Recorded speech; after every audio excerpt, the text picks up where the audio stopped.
제가 이렇게 같이 예배에 참여하면서 오늘 우리가 찬양을 드릴 때에 우리 SFC 운동원들, 청년들, 지금 이제 이 친구들 다 이제 올라가서 SFC는 SFC 예배를 지금 드리고 있고 청년들은 성경 공부를 하고 있습니다. 그래서 앉아서 같이 이렇게 찬양을 드리면서 이렇게 우리의 세대들이 이어져 가면서 이 아름다운 신앙을 계승하면 참 좋겠다라는 생각을 많이 했습니다. 그래서 우리 SFC 운동원들을 제가 오후에 찬양할 때 그 옆자리에 이제 앉아가지고 아이들 얼마나 쑥스럽겠습니까? 제가 옆에 앉아 있는 것도 부담이 될 거고, 그 다음에 제가 앉기 전에 그랬거든요. 너희들 박수를 쳐야 된다. 이 박수를 안 치던 친구들이 박수를 치려고 하는데 해필이면 오늘따라 곡이 다 느린 곡들이라 그래서 박수는 조금 치다가 말다가 그렇게 하고, 그 다음에 이제 또 일어나서 이제 뒤에 청년들이 있길래 니들도 하니까는 청년들이 그래요. 우리요? 찬양할 때 열심히 하면 되잖아요. 그래, 맞아. 그러면 돼. 이런 것을 통해서 사실 이 아이들이 구속의 은혜를 힘입어 찬송에 이를 때까지는 여전히 아직은 육신을 따를 수밖에 없는 연약이기 때문에 그렇게 계속 이렇게 돌볼 수밖에 사실 없습니다. 근데 오늘 이렇게 처음으로 같이 앉았는데 이제 다음 주부터 이제 같이 앉으면 그 친구들이 이러고 있을 거예요. 근데 저는 이 친구들이 언젠가는 그들 속에서 찬송이 터질 날이 있을 것이고, 또 언젠가는 구원의 기쁜 감격으로 찬송할 날이 이를 것을 저는 압니다. 왜냐하면 저들을 이 자리에 앉히신 분이 우리 주님이시기 때문에. 근데 사실 오늘 안수 집사님들이 이렇게 앞에서 특송을 하셨지만은 안수 집사님들도 10년 전, 20년 전, 30년 전에, 40년 전에 우리 다 그 모습이었다고요. 그 모습으로 그렇게 10년이 지나고 20년, 30년, 40년이 지나면서 오늘의 이렇게 이제 안수 집사로서 이렇게 서 있는 것입니다. 그리고 이제 안수 집사로 서 있다가 또 우리의 생이 다하면은 이제 우리는 흙으로 돌아가게 되고, 이게 우리의 지나가는 여정입니다. 오늘 안수 집사의 헌신 예배인데, 오늘 고린도 후서를 강해를 하면서 우리가 함께 나눌 이 말씀은 여러분들에게 또한 우리 모든 성도들에게 우리가 이 말씀의 깊은 의미가 무엇인지를 아는 좋은 시간이 될 텐데, 11절에 보면 우리는 주의 두려우심을 알므로, 참 믿음의 가장 중요한 것은 한 면에서는 구원의 감격이지만 또 한 면에서는 우리 하나님이 얼마나 두려운 분이신가를 아는 것입니다. 우리 막내가 여기서 지금 올라가고 있는데, 올라가서 이제 청년 성경 공부를 하고 있는데, 여기 막내가 없으니까는 이야기를 하지만 제가 우리 막내한테 우리 자녀들한테, 저희 자녀들한테 잘합니다. 보통 이제 화를 잘 내지 않고 잘해요. 근데 우리 막내는 자유로운 영혼입니다. 자유로운 영혼이기 때문에 자기의 의지를 따라서 열심히 살아가는데, 너무 지나치게 가면은 제 아내가 그런 이야기를 합니다. 막내한테 어떤 이야기를 하냐면은, 아빠가 너 요즘 잘 들어오냐? 이렇게 묻는다고 합니다. 그러면은 이 아이는 벌써 계산하는 거예요. 아빠가 이제 드디어 화를 내실 단계가 왔구나. 그러면 이제 집에 들어올 때에 막 이렇게 쭈삣쭈삣 하면서 들어옵니다. 이제 들어오면 제가 딱 한마디만 던져요. 어떻게 던냐면, 밥은 먹고 다니냐? 밥은 먹고 다니냐? 이렇게 던져요. 그러면 이 아이는 그걸 알아요. 그리고 난 다음에 제가 또 시간이 한 1시간이나 이렇게 지나고 나면 딱 한마디만 던졌어요. 밥은 먹고 다니냐? 그러면 이제 이 아이는 벌써 알죠. 이게 아빠에 대한 어떤 두려움, 아빠가 무엇이라고 이야기할지에 대한 두려움이 있죠.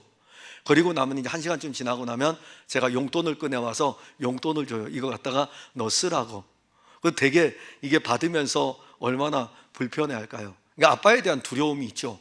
아빠가 화를 내면 얼마나 무섭다. 근데 잘 화를 안 내요. 불러놓고 잘 화를 내는 것은 아니지만 그냥 한마디 이렇게 툭 던질 뿐입니다. 혹시 여러분들은 하나님이 얼마나 두려우신 분인지 알고 계십니까? 그걸 아는 게 정말 중요합니다. 그러니까 우리는 하나님의 사랑에 대해서는 너무 많이 들었어요. 하나님이 그 아들을 보내신 그 사랑을 우리가 알고 있고, 그리고 하나님은 우리를 너무너무 사랑하신다는 것을 알고 있습니다. 근데 그 하나님이 하나님의 아들을 보내신 이후에 하나님의 두려움 어떠할까? 그래서 이제 여기 오늘 11절에 우리는 주의 두려우심을 알므로, 여기 바울이나 디모데나 이런 사람들은 알아요. 영적인 깊이를 아는 사람들은 하나님의 사랑도 알지만은 하나님의 두려움도 압니다. 그런데 결코 이들은 두려움 때문에 하나님을 위해서 사는 것이 아닙니다. 이들은 하나님의 사랑에 힘입어가지고 주의 사랑에 매여서, 오늘 특성한 것처럼 그리스도의 사랑에 매여가지고 이들은 살아가지만은 그 사랑의 풍성함 속에서도 무엇을 보냐면은 두려움이라는 것이 있습니다. 그런데 그 두려움은 어떤 두려움이냐면은 우리가 지난번에 살펴보았던 내용 중에 10절에 이 말씀이 나옵니다. 이는 우리가 다 반드시 그리스도의 심판대 앞에 나타나게 되어, 즉 그리스도의 심판대 앞에 선다는 것입니다. 이게 저도 그렇고 여러분들도 그렇고 이 지금 사도들도 그렇고 다 그리스도 예수를 믿는 믿음으로 살지만은 또 한 면에서는 심판대 앞에 우리가 선다는 것입니다. 이것을 생각하니까는 우리가 주의 두려우심을 안다 이겁니다. 근데 사실 많은 성도들이 내가 그리스도의 심판대 앞에 선다는 것에 대해서 깊이 있게 인식을 안 합니다. 그리고 그리스도의 심판대 앞에 선다는 것에 대해서 별로 그렇게 중요하게 생각을 하지를 않습니다. 혹시 여러분들 중에 제가 전에 우리 아들이 전화기를 잃어버렸었어요. 근데 전화기를 잃어버렸는데 이거는 보이스피싱이 아니고 서울 중부경찰서에서 어떤 우편물이 하나 날아왔습니다. 그런데 저하고 관계없는데요. 서울 중부경찰서, 중구경찰서인가 거긴데 저하고 무슨 관계가 있겠습니까? 아무 관계가 없어요. 그런데 안에 내용물도 보기 전에 그 자체가 그냥 마음속에 뭔가가 이렇게 두려움? 도대체 내가 뭘? 그리고서 열어봤더니 잃어버린 휴대폰을 찾았다는 거예요.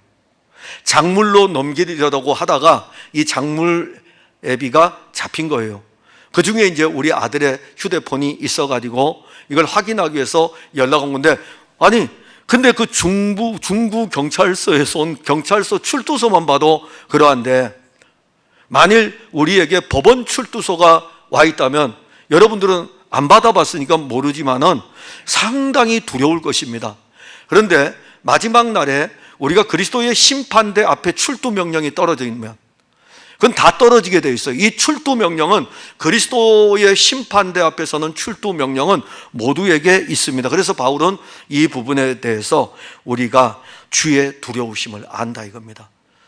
그분 앞에 서면은 변명도 없잖아요. 그분 앞에 서게 되면은 내가 어떤 변명을 할지라도 그분에게는 변명이 통하지를 않습니다.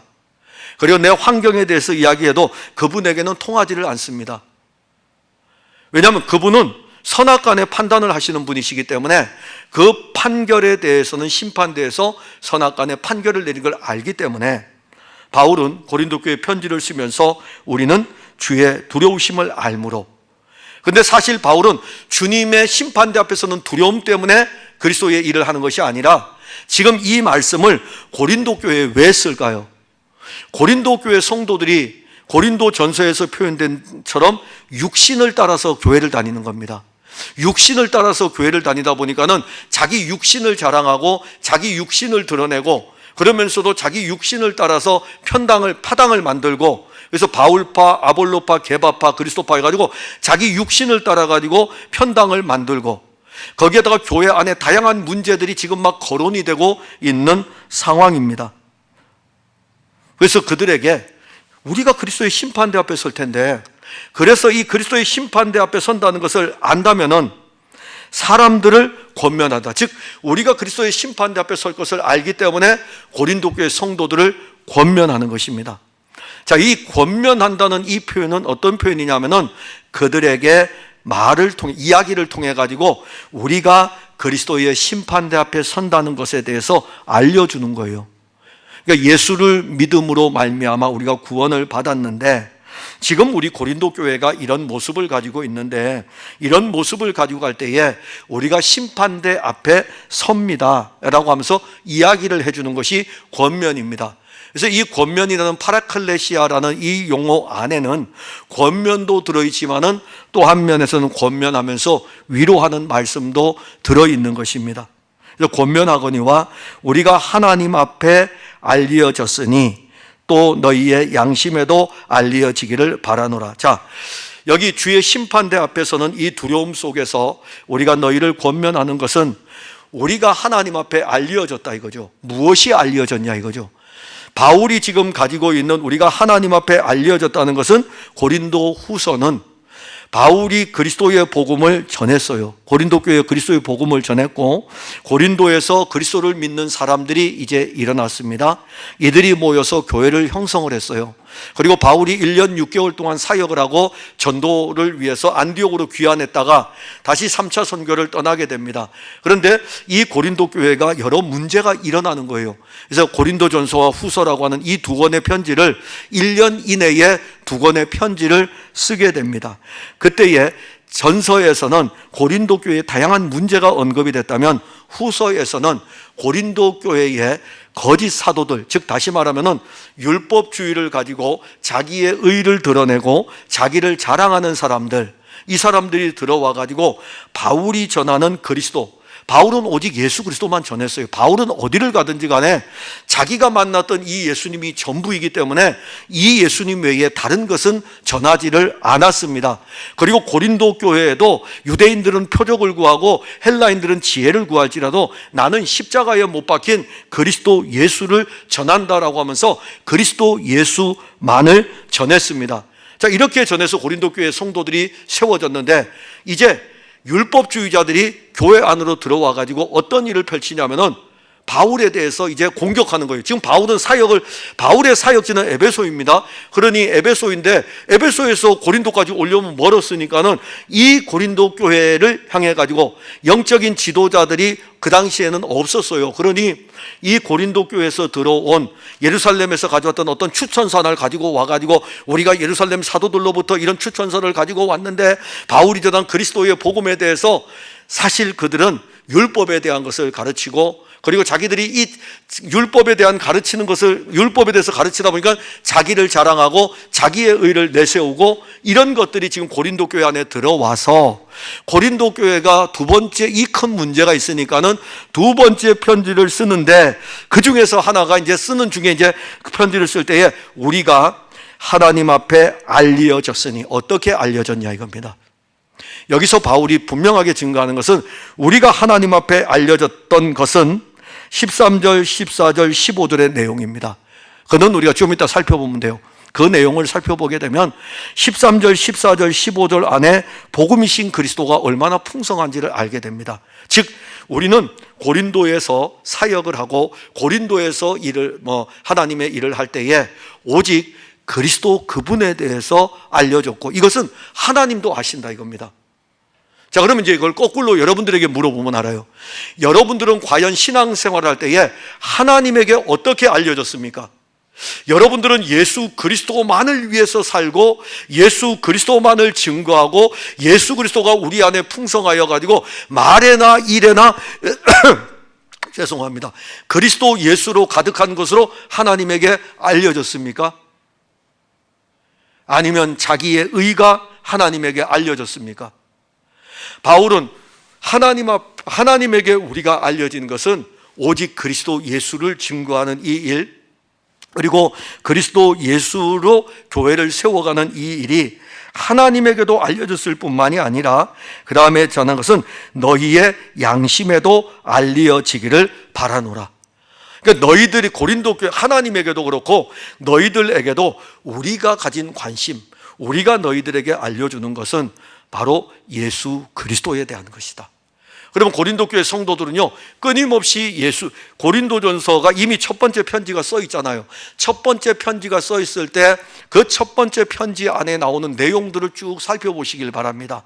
거기에 예수 그리스도에 대한 것들을 계속 알려주기 위해 가지고 첫 번째 편지를 썼다고요. 그래서 너희도 이 첫 번째 편지를 받을 때에도, 그리고 내가 그 이전에 1년 6개월 동안 고린도에서 목회할 때에도 너희들에게 그리스도 예수가 알려지기를 위해 가지고 내가 이 사역을 했다는 것을 지금 증거하는 것입니다. 그리고 12절에 우리가 다시 너희에게 자천하는 것이 아니요.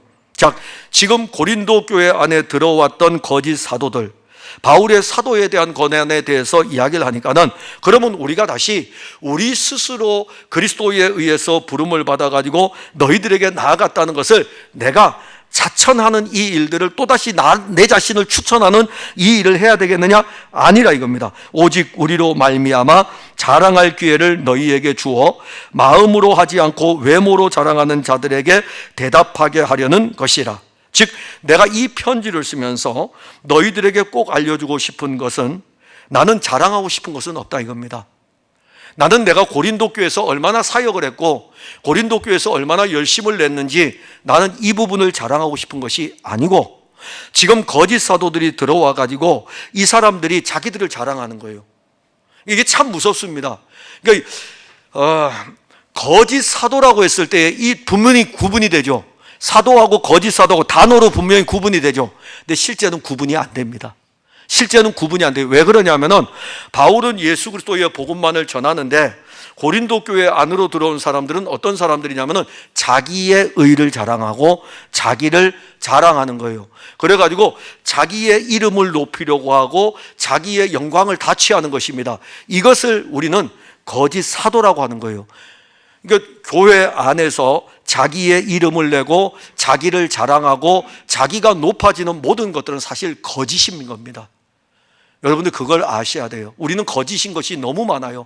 예수를 참이 예수님이신데 참이신 예수님을 믿는다고 하면서도 정작 신앙생활을 할 때에는 자기를 다 자랑해요. 자기를 드러내요. 자기가 무슨 일을 했는데, 내가 이렇게 엄청난 많은 일들을 했는데, 내가 무엇을 했는데, 그런 것들이 우리에게 얼마나 많은지 모릅니다. 그런데 바울이 내가 왜 이 편지를 쓰고 있냐 하면은, 나도 지금 외모로 자랑하는 자들에 대해서 내가 대답하기 위해서 어쩔 수 없어요. 바울이 그냥 고린도 교회가 신앙 안에서 잘 자라면 되는데, 지금 자기를 자랑하는 사람들이 교회 안에 들어와 가지고 교회를 지금 허물고 있는 거거든요. 그러니까 교회가 정말 조심해야 되는 것은 사람을 자랑하고 자기를 높이는 것을 자랑해야 됩니다. 우리 안수 집사님들 오늘 헌신 예배죠. 안수 집사가 되게 되면 교회의 많은 부분을 일을 하게 됩니다. 근데 많은 부분의 일을 할 적에 안수 집사가 자기를 높이고 자기를 자랑하는 이 일들, 이거 정말 조심해야 됩니다. 그러면 이제 결국에는 바울은 그걸 보고 있죠. 이렇게 보고 있는데, 근데 보고 있으면서 바울이 어디까지 가냐면은 교회가 허물어지려고 할 때는 바울이 개입을 합니다. 그때 개입을 할 때는 어떻게 개입하냐면은, 이제 바울이 그러는 거예요. 그래, 니들이 외모로 하는 모든 것들에서, 니들이 겉으로 일하는 모든 것들에서 자랑하지, 그러면 나도 자랑할 게 있다 이겁니다. 이제 그때는 이제 사실 영적인 계급장을 띠고 하는 거예요. 영적인 계급장을 띠고 당신이 교회를 위해서 얼마나 수고했는지 이야기해 보라 이겁니다. 그러면 나도 내가 교회를 위해서 얼마나 수고했는지 이제부터는 이야기하겠다라고 하면서 고린도 후서 9장 10장에 가게 되면 그 계급장 띄고, 영적인 계급장 띄고 하는 내용들이 나옵니다. 그래, 외모로 자랑을 하면서 교회를 어지럽히는 이 거짓 세력들에 대해서 외모로 자랑하는 자들에게 내가 대답하게 하려는 것이라 라고 하면서, 대답하는 게 뭔지 이제 보세요. 13절에 우리가 만일 미쳤어도 하나님을 위한 것이요 정신이 온전하여도 너희를 위한 것이니. 자, 너희들이 우리를 생각할 때 미쳤다고 생각할 수 있다 이겁니다. 왜 그럴까요? 고린도 교회 계속 예수님에 대해서만 이야기하고 예수 그리스도에 대해서만 증거했으니까, 내가 또다시 이 편지를 쓸 때는 예수님에 대해서 증거하면 완전히 미쳤어, 제정신이 아니야, 예수님밖에 없어, 예수님으로만 이야기해, 그렇게 할 거라 이겁니다. 그래서 미쳤어도 내가 그렇게 미치는 것은 하나님을 위한 것이라 이거죠. 나를 자랑하는 것이 아니라 그리스도 예수께 미쳐가지고 그리스도 예수에 대해서 자랑한다 이거죠.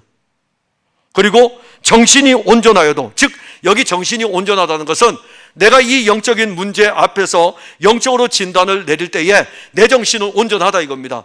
너희들이 볼 때는 나를 하나님 앞에서 미쳤다고 할지 모르지만 내가 너희들에게 이 편지를 쓸 때에는 나는 정신이 온전하다 이겁니다. 그래서 이 온전한 정신으로 내가 너희들에게 쓰는 것은 그리스도 예수에 관한 것들을 지금 쓰는 것입니다. 그리고 이제 그걸 쓰는 걸 보세요. 14절에 그리스도의 사랑이 우리를 강권하시는도다. 우리가 생각하건대 한 사람이 모든 사람을 대신하여 죽었은즉 모든 사람이 죽은 것이라. 그러면 자랑할 것이 있겠습니까? 자, 한 사람이 모든 사람을 대신하여 죽었다. 나는 이것밖에 모른다 이겁니다. 근데 바울이 그렇겠습니까? 바울이요 1년 6개월 동안 고린도에서 사역을 했습니다. 그 1년 6개월 동안 바울이 고린도에서 사역할 때에 그 고린도 교회가 이제 세워졌기 때문에 사례도 주지를 못해요. 그래서 바울이 어떻게 사역을 합니까? 저 위에 먼저 세웠던 교회였던 빌립보 교회에서, 그 교회도 세운 지 얼마 안 돼요. 1년도 안 된다고요. 1년도 안 되는 교회에서 바울이 고린도로 이제 사역을 하러 갔으니까는 그 교회 교인들이 연보를 모아가지고 바울을 통역하는 거예요. 이게 부족하잖아요. 이게 부족하니까 바울이 그 다음에 어떻게 합니까? 고린도에서 천막 깁는 일을 하면서 시간이 날 때마다 사람들에게 복음을 전해가지고 고린도 교회를 세우는데 그게 자그마치 1년 6개월입니다. 1년 6개월 동안. 근데 그 1년 6개월 동안 사역을 할 때 고린도에 보내는 첫 번째 편지에 보게 되면은 내가 그리스도 예수에 대해서 너희들에게 전하고 그리스도 예수로 너희들을 이렇게 세웠다는 것을 증거를 합니다. 그리고 두 번째 편지를 보낼 때에 또 이야기합니다. 바울이 그러면 앞에서 분명히 자랑하겠죠. 내가 너희들을 어떻게 교회를 개척해가지고 어떻게 교회를 세웠는데, 교회 와가지고 조금 더 신앙생활 하다 보니까 이제는 뭔가 교회의 주인이 된 것처럼 행세를 하고 있고, 이런 것들에 대해서 충분히 이야기를 할 수 있겠죠. 근데 바울이 그 이야기를 안 해요. 지금 안 하고 외모로 지금 자기를 자랑하는 자들에 대해서 딱 쓰는 편지는 그리스도의 사랑이 우리를 강권하시는도다. 그러면 외모로 자랑하는 사람들은 어떻게 될까요? 예수 그리스도의 사랑이 우리를 지금 강권하고 있다. 예수 그리스도의 사랑이 우리를 붙들고 있다. 우리는 그 사랑에 매여 있다. 그 사랑이 우리를 인도하고 있는데, 그 사랑이 뭐냐 하면은 한 사람이 모든 사람을 대신하여 죽었다. 한 사람이 모든 사람을 대신하여 죽었다.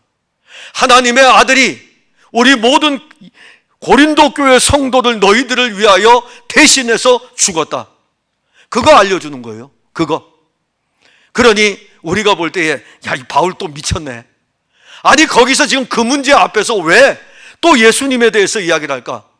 이 예수님이 죽으셨는데 모든 고린도 교회 성도들을 위해서 죽었다라고 그렇게 증거하는 것입니다. 그러면 외모로 자랑하는 자들에게 무엇일까요? 나를 대신해서 죽으신 자가 누구입니까? 그리스도시잖아요. 여러분들을 대신하여 죽으신 분이 누구이십니까? 그리스도잖아요. 그러면 자랑할 것은 그리스도에게 있지 내게 있지 않잖아요. 그분이 나를 대신해서 자기 목숨을 주어가지고 나를 위해서 십자가에 죽으셨는데, 그렇게 구원받은 사람이 자기를 자랑할 수 있겠습니까? 어떤 일을 할지라도 우리는 자랑할 것이 없다는 것을 지금 알리기 위해서 그리스도가 우리를 대신하여 죽으셨다는 것을 증거하고, 15절에 그가 모든 사람을 대신하여 죽으심은 더 나아갑니다. 살아있는 자들로 하여금 다시는 그들 자신을 위하여 살지 않고. 자, 여기 이제 또 답이 하나 나옵니다. 이 답은 앞에 우리가 12절에 보면은 외모로 자랑하는 자들에게 대답하게 하려는 것이라.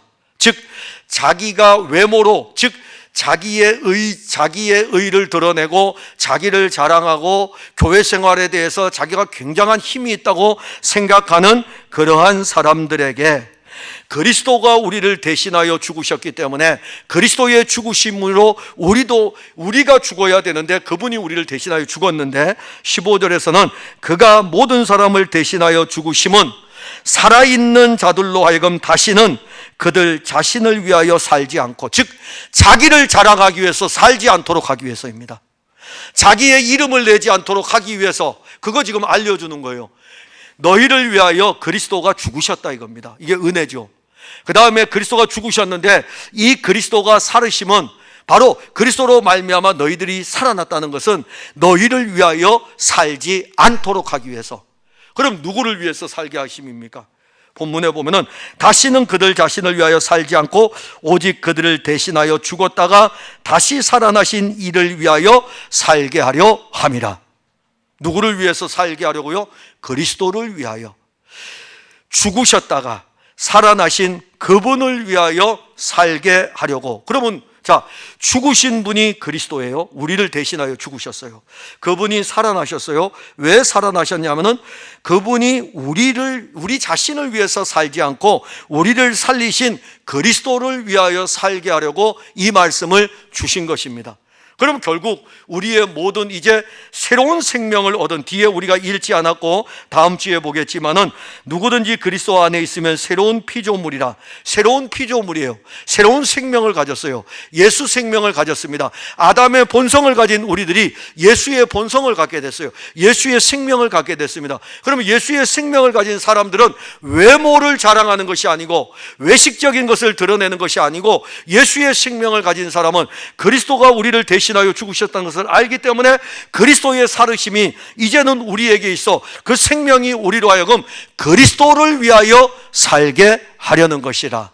이게 바로 그 편지의 내용인 것입니다. 그러면 우리가 목사도 그렇고 장로도 그렇고 안수집사도 그렇고 권사도 그렇고 모든 성도들도 그렇고 예수 그리스도를 믿음으로 말미암아 구원 얻은 성도는 이제 이미 예수의 십자가로 말미암아 한 사람이 죽으심으로, 모든 사람을 대신하여 한 사람이 죽으심으로, 그래서 우리가 구원을 받은 것이에요.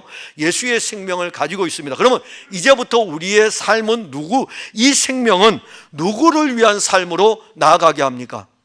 그리스도를 위한 삶으로 나아가게 하는 것입니다. 그럼 목사도 그리스도를 위한 삶, 장로도 그리스도를 위한 삶, 안수집사도 그리스도를 위한 삶, 권사도 그리스도를 위한 삶, 모든 성도들이 그리스도를 위한 삶으로 나아가게 하는 것입니다. 사나 죽으나 우리는 그리스도가 존귀하게 되기를 원하는 사람들 아닙니까? 바울은 빌립보 교회에 편지를 쓰면서 사실 빌립보 교회의 이 문제, 하여튼 교회들은 문제가 있을 수밖에 없어요. 빌립보 교회도 문제가 있는데 이 문제 앞에서 바울은 이 문제를 분명히 탁 던져놔요. 던져놓고 난 다음에 이렇게 고백을 합니다. 사실 내게서는 그리스도가 존귀하게 되기를 원한다. 사는 것도 죽는 것도 나는 사실 죽기를 더 원한다 이겁니다. 왜? 내가 떠나가지고 내가 그렇게 사랑하는 그 주님을 만나고 싶다 이겁니다. 그런데 내가 더 살아야 되는 것은 바로 복음의 진보, 너희들의 복음의 진보를 위해서 내가 아직은 육신으로 남아 있어야 된다 라고 하면서, 그러나 사나 죽으나 나는 그리스도가 존귀하게 되기를 원한다. 그러니까 자기에게도 그리스도가 존귀하게 되기를 원하고 빌립보 교회 성도들에게도 그리스도가 존귀하게 되기를 원하고, 근데 오늘 고린도 교회에 보내는 편지에도 보게 되면은 다시 살아나신 그분을 위한 삶이 우리 그리스도인의 삶이라는 것을 언급하고 있습니다. 그리고 16절에 보면 그러므로 우리가 이제부터는 어떤 사람도 육신을 따라 알지 아니하노라.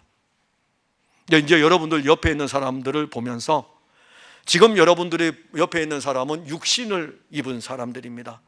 그런데 그 안에는 무엇이 있냐면 예수의 생명이 있는 사람들입니다.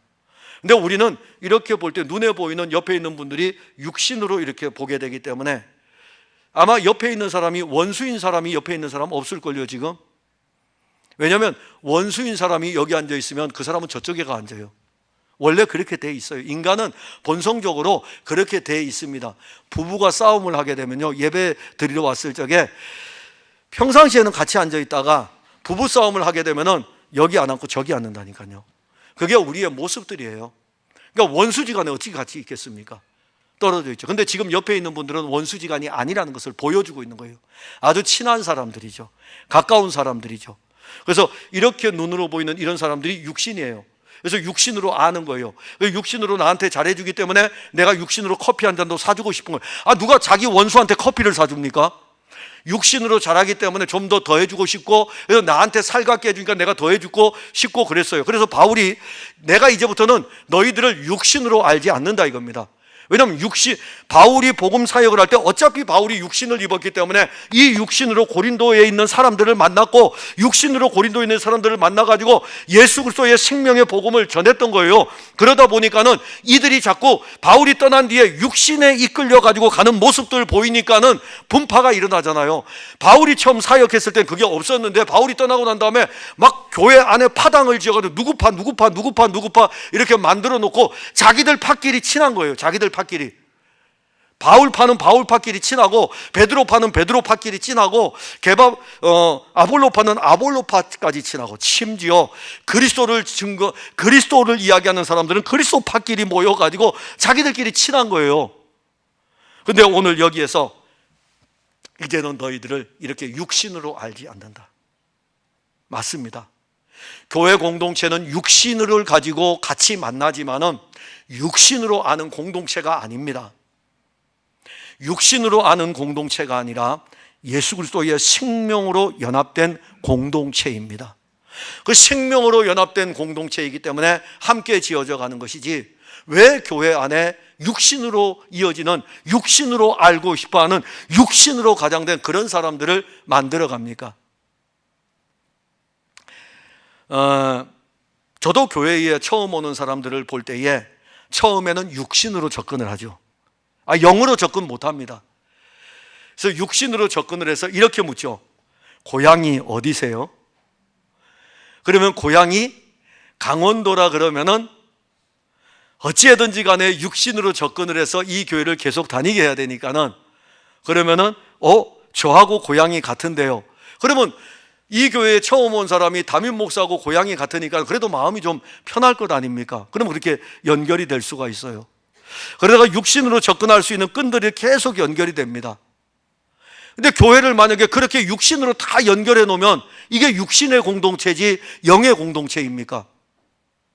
그래서 바울은 내가 이제부터 육신으로 접근을 했던 이런 것들도 언급하면서 이제부터는 어떤 사람도 육신을 따라 알지 아니하노라. 비록 우리가 그리스도도 육신을 따라 알았으나 이제부터는 그같이 알지 아니하노라 라는 것은, 물론 처음에 다 육신을 따라 시작해요. 육신을 따라 교회를 나오고 육신을 따라 앉아 있어요. 근데 이제 여기에서 이것으로 끝나면 안 된다는 것입니다. 육신을 넘어가지고 17절에 나오는 내용대로 그리스도 안에 있으면 새로운 피조물이다. 이제는 새로운 관계를 형성해야 돼요. 이 관계가 새로운 피조물의 관계입니다. 새로운 생명의 관계입니다. 예수 그리스도로 말미암아 거듭난 생명의 관계입니다. 우리 젊은 청년들 이렇게 보면은 청년들이 자꾸 멋져져요. 여러분들이 알다시피 우리 교회 지난번에 찬양제 할 때였나요? 금방 잊어먹었어요. 우리 젊은 청년이 사회를 봤잖아요. 그죠? 뭐 할 때였어요? 성탄절 때 사회를 봤었죠. 사회를 보라고 했더니 사회를 이제 본다고 흔쾌히 대답을 했어요. 그래서 저는 이제 이 친구가 어떻게 전개할지 이제 궁금했었거든요. 그랬더니 사회를 보러 오는 날 이발을 싹 하고, 그 다음에 안경도 딱 이렇게 지적인 안경테로 딱 바꾸어 쓰고 그렇게 온 거예요. 그리고 이제 그 친구를 이제 그 다음에 끝난 다음에 또 이렇게 보잖아요. 그러면 이제 또 이 친구를 또 이렇게 접근하는 게 계속 육신으로 접근하는 거예요. 왜 그렇게 접근할까요? 이 아이를 이전에는 끝까지 제가 이 친구하고 육신으로 알아갈 수는 없어요.